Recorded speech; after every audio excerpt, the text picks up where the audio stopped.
The one thing that we know music does is it soothes us, it evokes very powerful memories for us, and of course it can upset us from time to time. But opera has a very special dimension, which is the human stories it tells and the drama that is played out before us. That drama and those stories help us evaluate and look back on ourselves sometimes. And not only does it enrich our lives, it sometimes displaces our lives, and we find parallels with it. This film is about a group of people who we've all come to know a lot more about in recent years, and that's the UK Forces veterans. We're here at Stoll in London, where many of these people will find homes and support. We hope that by taking these people on a journey into opera, we may enable them to find a new and exciting and beautiful thing that can help them move forward in their lives. We don't know, as we never do, how it may turn out.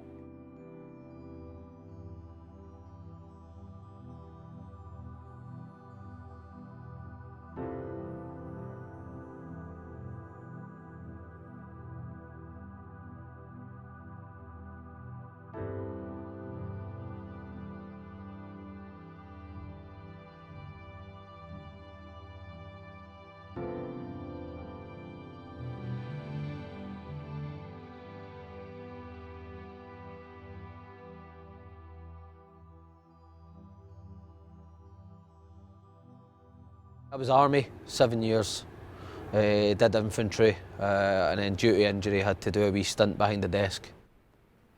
I was in the Navy for 7 years, from 1989 until 1996. I found out that I actually love soldiering, and I found out I was pretty good at it as well. When the war was on in Bosnia, I ended up doing a NATO job in Naples. I got through basic and then I went to my battalion, who at that time were posted in Northern Ireland in Palace Barracks. I'd had an injury to the legs previously from Bosnia and Northern Ireland, but I just kept going basically. I was actually downgraded at the time when Iraq came around, and I fought myself to get fit to deploy. I left the Navy, then I ended up leaving my husband, and In that order. yeah, and it was impossible to live with him, but that's another story. And a year or so later, after another tragedy had happened in my life, I went to Naples, and I stayed for 9 years. So I did two operational tours in Northern Ireland. So And they carry, I mean, as I've heard from a lot of soldiers who've done Northern Ireland, they're very heavy psychologically. yeah, I think, yeah, very stressful. Yeah, you didn't know if you were going to get blown up by a car bomb, a nail bomb, a sniper. I get sent to some office, and they sort of marched me in and went, right, sit down, chill out, this is what we're doing. We're medically discharging you. And then it just hit me, I was like, wait, does that mean I'm done? I was just, my world just collapsed. When I came back to England, I met a man that I'd known since childhood. I found myself unexpectedly pregnant, and yes, I ended up leaving him finally after 5 years together because he was abusive. I'm grateful that I managed to get out in one piece. Some lasses didn't, you know, sadly they paid the price. Some physically, and a lot mentally as well, which, you know... You'd be in that category, would you say? Yeah, it's something I don't like to admit. I didn't actually realise I was in an abusive relationship with him. I had no idea, and a friend at university, I think, was quite in tune with things, and although I'd said very little, I think she realised what was going on and sent me an email and said, you need some help. And, you know, I've struggled with it all my life, basically. I guess back in the day, you just didn't talk about mental health. You didn't speak about it. Mental health was something, I guess, for weak people. It wasn't just a job for me, it was my life, it was my family. I think I basically wouldn't let myself accept it in a way. I kept trying to find a way around it, and they were just like, no, there is no going back on this sort of thing. And I was like, and she said, please call the domestic violence helpline. And I thought, what's this about? So I ignored her email, and then she kept sending me emails and calling me every couple of weeks. Have you called them? Just ask for some advice. About 4 years after, I started struggling with sleep. Started getting into trouble with my drinking and aggressive behaviour. I didn't really want it to be that way, do you know what I mean? and I had to drink pretty hard, pretty hard. So I remember sitting with this counsellor in Carlisle, and it was her, this is over 20 years ago now, and she suggested, after listening to me, she said, have you ever heard of a condition called post-traumatic stress? I think it was about 4 or 5 years after leaving that I was diagnosed with PTSD, because I was this pent up, angry, just pure, just raw anger, and I didn't know why. I didn't want to believe that I had it. Right. And I went on for another 20 odd years. Still, to this day, I still have nightmares and stuff like that. And when I come out in 2010, that's when the shit hit the fan. I was sleeping in my car. I didn't have anywhere to live. I got to some really, really dark points in my life then. You know, there was points where I was just looking over an abyss and thinking, Why not jump into it? why not, you know? And Did you attempt it? yeah, I sat by a lakeside, and I just kind of thought to myself, I was sleeping in the back of the car at the time, and I thought I could just pull the handbrake off and just go to sleep, and that'd be it. I always thought I couldn't have problems, and I had to be better than that, and I had to be looking after everybody else. I think all them years, it just all caught up, and I just had this complete breakdown. And then I was told, someone said to me, I can't remember, why don't you seek some help? And at that time I thought, you know what, why don't I? Because I'm sick of suffering. Suffering in silence, trying to be the big man. But there was something, I don't know what, but there was something, just a wee voice said, nah, just keep going, just keep the fight going. I've been ill, I've had lots of operations. I'm very ashamed to say I haven't been in a good place at all. So I realised for the first time in my life, because I'm stoic and I'm proud and I'm used to managing everything myself and never asking for help. You know, getting help for me has saved my life.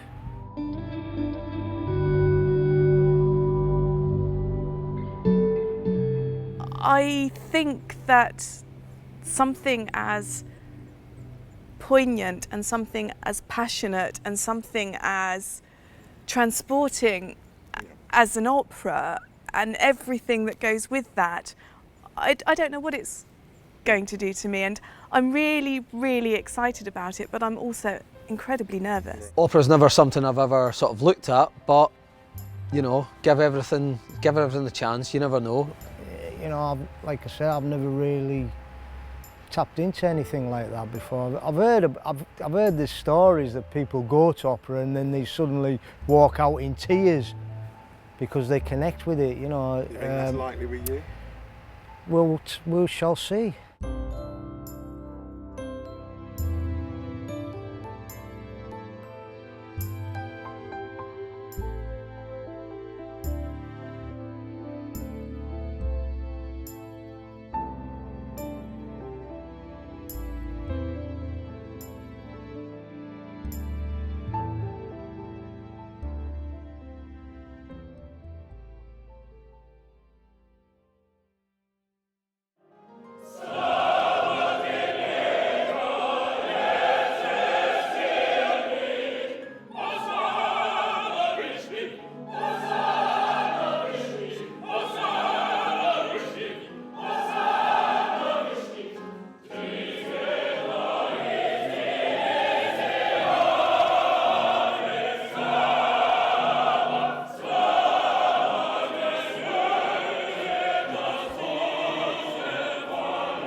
Wow. Epic. Fair play, man. Fair play. Wow, wonderful. Yeah. Sounds everywhere. Powerful. It's like, I didn't know which way to look. You want to do it again? Yeah. You want to stand in amongst them? If that's... Yeah, you need to look out straight. So I think it's when you start to look at an angle, that's when it feels like you're not going straight. And the rest. Bronx man, really.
Well, that was interesting. Was that interesting? Well, I've never seen so many tonsils in my life. It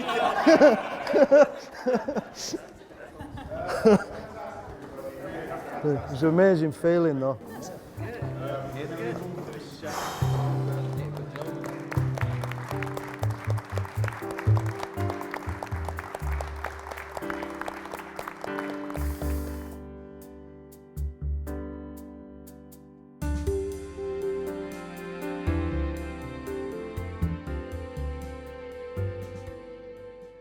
We had that great day at the rehearsal room, Yeah, the rehearsals, yeah. I mean, that was your first time hearing that up that close, right? You could almost feel the power coming from the bodies, you know, this energy. So yeah, it was an eye-opener. It was an eye-opener for me that day. I don't know what I was expecting, but it was unbelievably powerful. See, because you said to me when you arrived tonight, I'm a bit worried about that rehearsal stuff I did. Oh yeah. I'm worried that I'm going to look a bit of a plum. Yeah, that's the one, Mike. I don't know what it was. After when you asked me to get up with all the singers and walk amongst them and that, at the time I was like, there was a part of me, you know, like you, just, oh, what am I doing? What? I'll never live this down. You were saying that one of the big things for you about tonight was to kind of get back to the you that was before. Yeah. So it's actually, in many respects, tonight's quite a big night for you then. Yeah. In fact, I can feel myself filling up with tears a little bit just thinking about it, just talking about it. When I got home and I sat down later on, I thought, oh, I hope this doesn't go on film. I'll never, my mates will never let me live this down. He's gone all soppy and... Yeah. I think people have got to learn to accept that it's okay to be emotional, and it's okay to be emotional about something that's beautiful rather than be emotional about something that's just absolutely horrendous and unthinkable. It's going to be very much, it's almost like the anticipation of the new Top Gun movie coming out. Everybody's like, right, come on, what you got? There just hasn't been any space for anything like this in my life at all for the last 20 years, I suppose. So I'm just really, really excited to feel that I can reconnect with a part of me that's kind of long forgotten.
Wow, beautiful, stunning.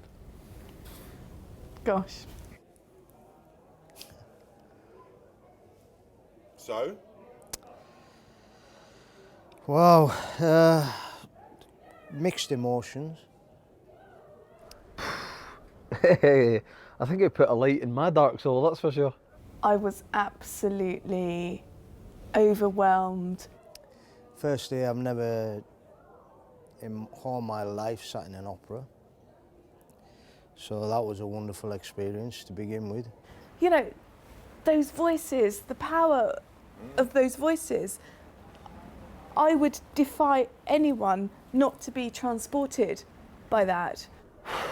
Visually, very, very, very powerful and compelling. Sound-wise, it was just unbelievable. Right up there with, you know, especially at the end, as she was coming into the light, the power was just, I was just sitting there like, wow. I didn't even bother reading the things at the top because I was just so engrossed in what was going on the stage. As a piece of human drama, Yeah. was that something you engaged with? Yeah. There was a lot in it that kind of I could relate to, in the sense that she's got a disability and she almost didn't want to accept it, as much as she didn't know about it as such. But when she was told about it, it was like, no. And I can totally relate to that in the sense, especially when I was told about my knees and stuff. It was very kind of, yeah, it was, oh, okay, yeah. It kind of it touched a nerve. And I don't know, there was stuff in there that, you know, I told you I lost my brother a year ago, and it was all about finding the light within yourself. Getting a little bit emotional thinking about my brother, but I was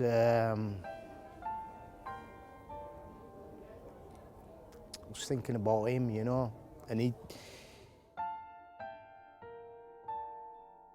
Why have I spent the last 3 or 4 years feeling really, really awful and in bed? And why do I keep hiding from people? And the world and everything. So I need to be out there doing something.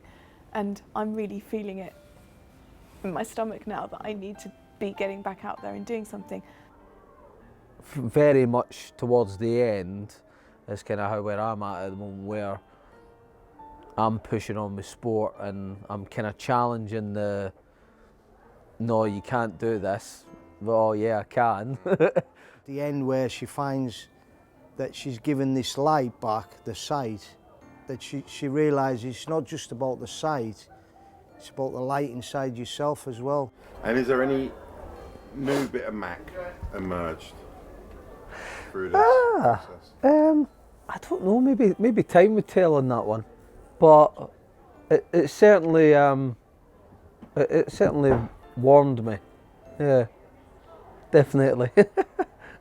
I'm no longer just the yeah.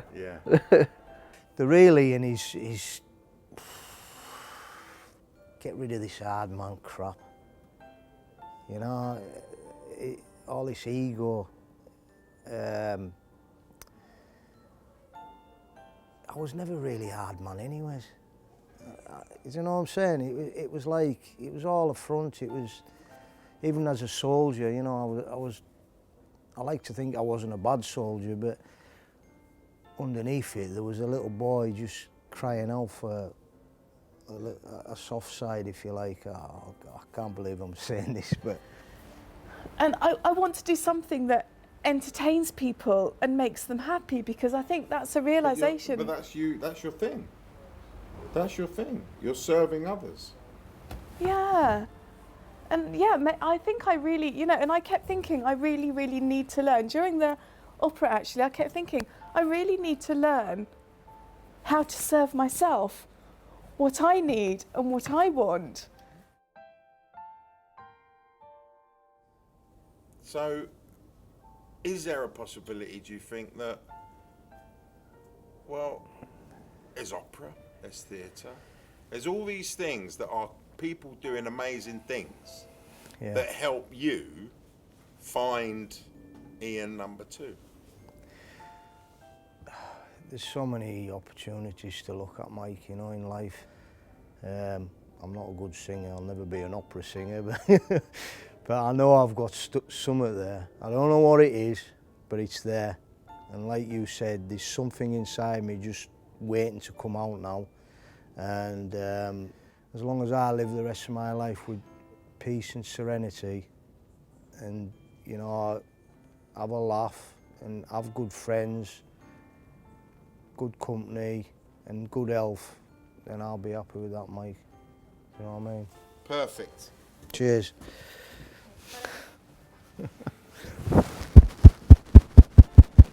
Well done, son. Cheers, mate. Great stuff.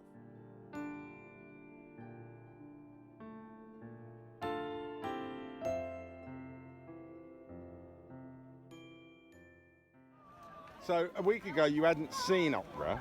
Never in my life. And what have you just done? Well, you invited me down, Mike, you know, and you said, do you want to conduct an orchestra? And I was like, I sat at home, do you know what, Sunday afternoon, I've got nothing to do, yeah, why not?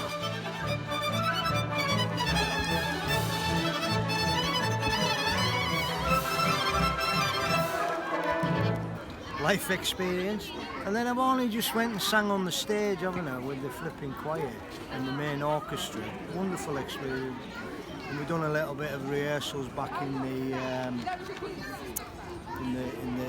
tent back there. And do you know what? I'm a natural. And the guy, the professional singer beside me, Matthew, lovely lad. He egged me on a little bit, like, but and just, you know, just following the music sheet, as you can see. You know, and he told us the bits that we had to come in was, yeah, you know what I mean, and just follow that, like, and just to stand there on the stage and the orchestra's below you, and when the woman opera singer was singing, I could feel myself welling up,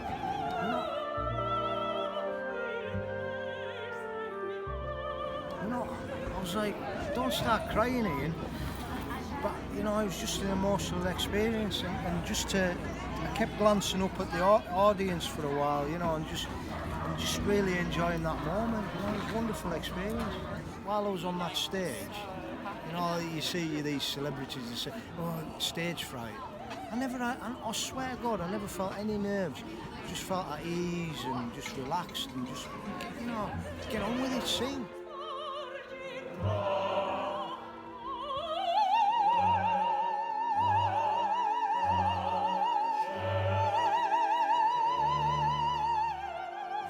Get on with it, live, enjoy your life. forget what bollocks for what people say. You know, get rid of all that negative crap.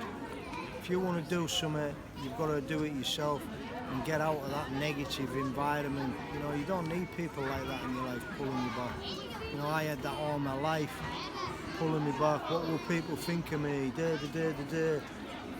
Who cares? It's about Ian.